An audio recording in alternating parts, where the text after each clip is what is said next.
change in the method of depreciation.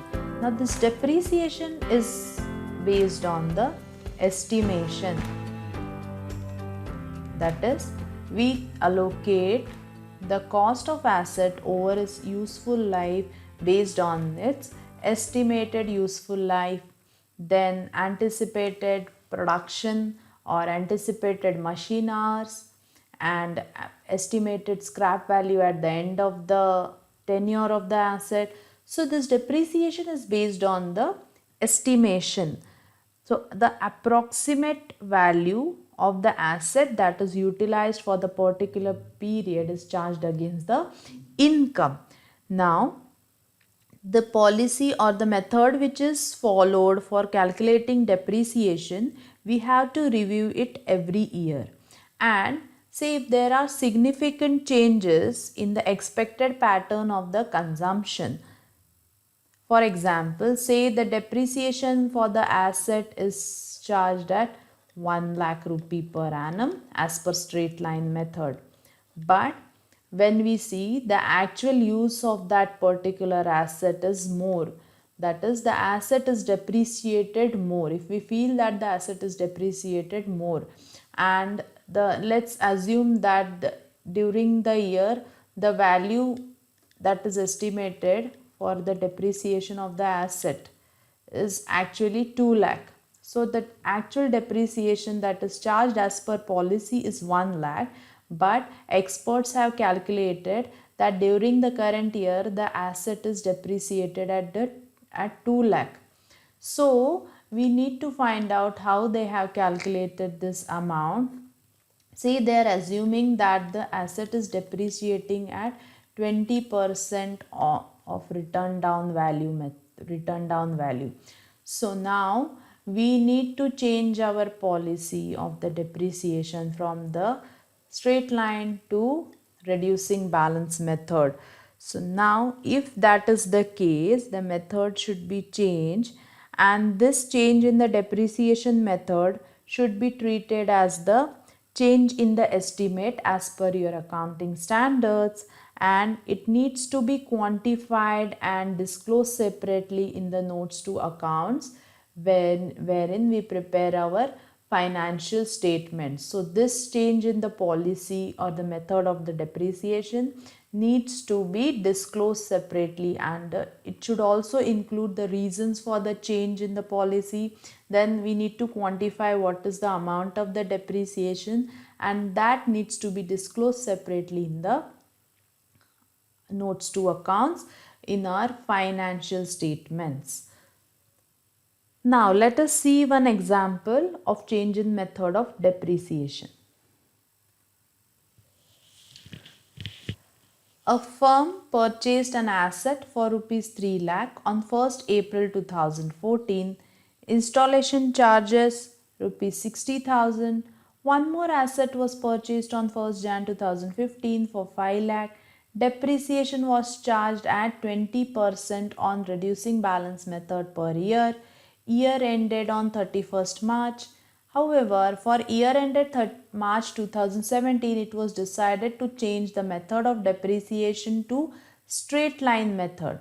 Scrap value is assumed to be nil, and the life of asset from April 2016 is estimated to be 7 years. Calculate depreciation for year ended 31st March 2015, 31st March 2016 and 31st March 2017.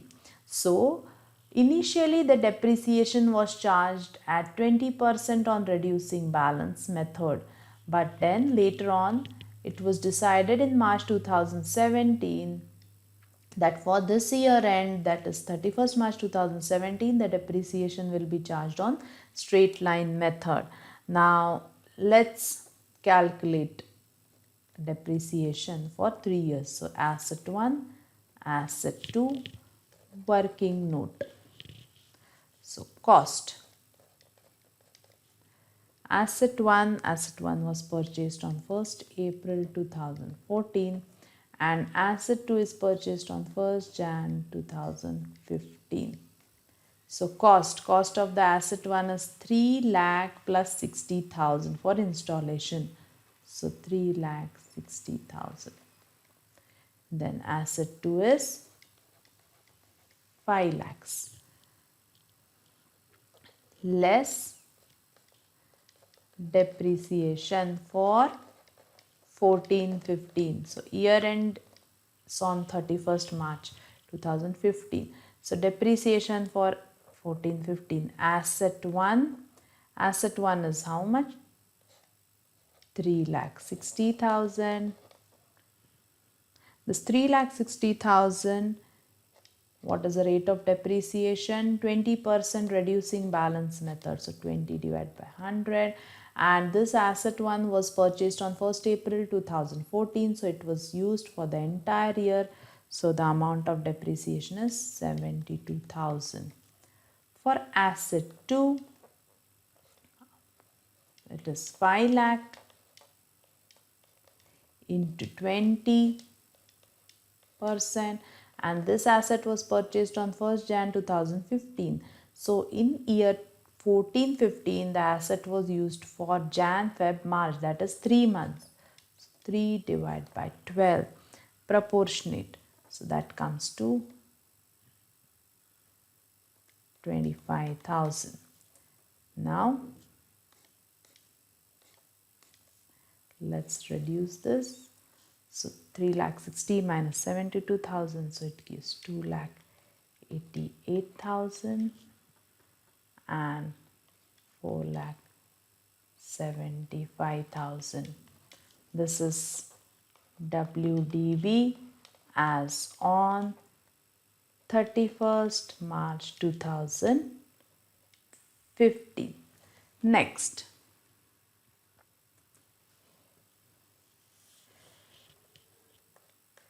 less depreciation for 15-16.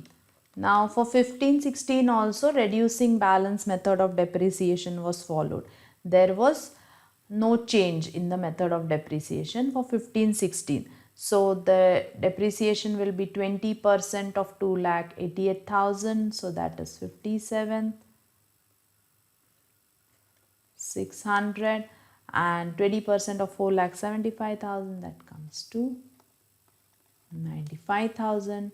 So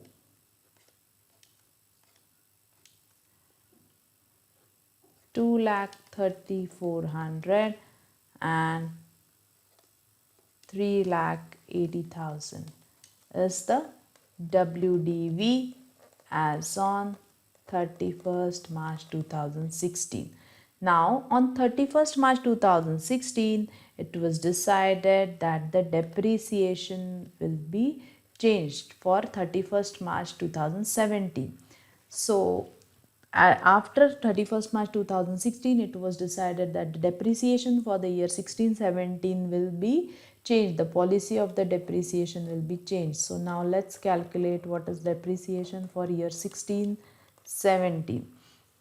Let's see the policy first. So earlier it was 20% on reducing balance method. So but for year ended 31st March 2017, it was decided to change it to straight line method, and scrap value is nil. So scrap value is nil and life of asset is 7 years from 16-17. So whatever is the WDV as on 31st March 2016, we have to reduce the scrap value from that WDV and then divide it with the total life of the asset. Now in this case the life of the asset is 7 years. Now scrap value is nil. So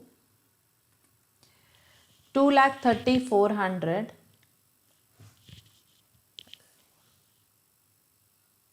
is the WDV as on 31st March 2016. So now this 2,30,400 for asset 1. So scrap value is assumed to be nil. So 2,30,400 minus scrap value is 0, and what is the estimated life is 7 years. So the depreciation here is 32,914.29. For asset 2, It is 3,80,000 minus 0, and the estimated life is again 7 years. So the amount is 54,285.71. So now the WDV as on 31st March 2017 is